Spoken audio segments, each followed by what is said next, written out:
BNP যদি না ভোটে স্ট্রিক্ট থাকে, বিএনপির হলো মৃত্যু হবে না ভোটের মধ্য দিয়ে। বিএনপি এই কনসেনসাস কমিশনের মধ্য দিয়ে আওয়ামী লীগকে নিয়ে আসার যে পায়তারা চালাচ্ছিল, বাংলাদেশের জনগণ সেই জায়গাটা ঠেকিয়ে দিয়েছে। তাদের উপর নতুন করে আরেকটা বর আবির্ভূত হয়েছে, সেটা হলো জাতীয় পার্টি। জাতীয় পার্টি এবং আওয়ামী লীগ প্রশ্নে আমরা কোনো ছাড় দিব না, কারণ তারা আমাদের পিঠের চামড়া তুলে নিয়েছিল। ওবায়দুল কাদের বলেছিল 5 লাখ লোক মারা যাবে, আমরা একটা লোকের গায়েও হাত দেই নাই।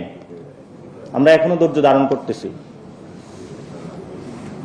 কিন্তু যদি বাধা দিতে আসেন সেখানে কিন্তু চরম বাধা আমরা গড়ে তুলব।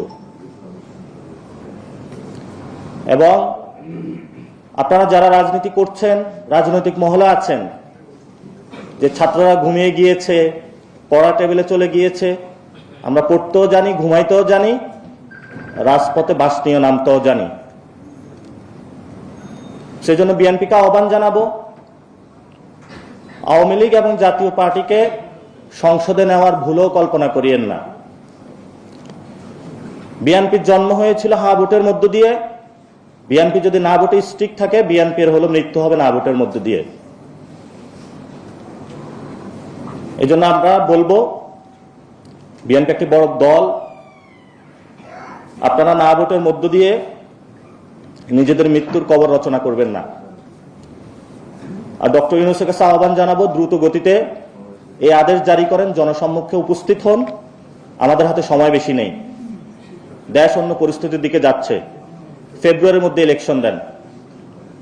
আপনি যদি ফেব্রুয়ারির মধ্যে ইলেকশন না দিতে পারেন, তাহলে পরবর্তীতে যদি কোনো গৃহযুদ্ধের পরিস্থিতি হয়, সে দায়িত্ব আপনার কাঁধে বর্তাবে। তো যারা উপদেষ্টাদের লক্ষ্য করে কথা শেষ করব, যারা 1 বছর আরাম কেদারায় বসে বসে ফ্যামিলি মেম্বারদের নিয়ে রাষ্ট্রের বিভিন্ন জায়গা থেকে টাকা লোপাট করেছেন, এখন সার্ভিস দিতে হবে, যথেষ্ট হয়েছে।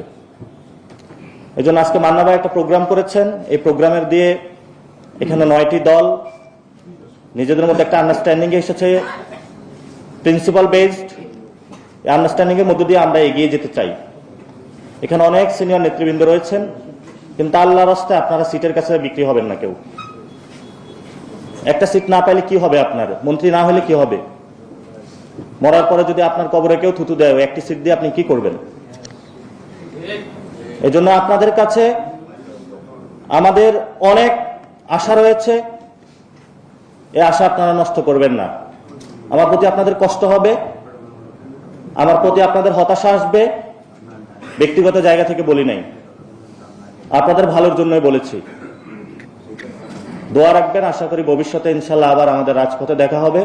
রাজপথে লড়াই নামতেছে, সে লড়াই ইনশাল্লাহ দেখা হবে সবার সাথে। আসসালামু আলাইকুম।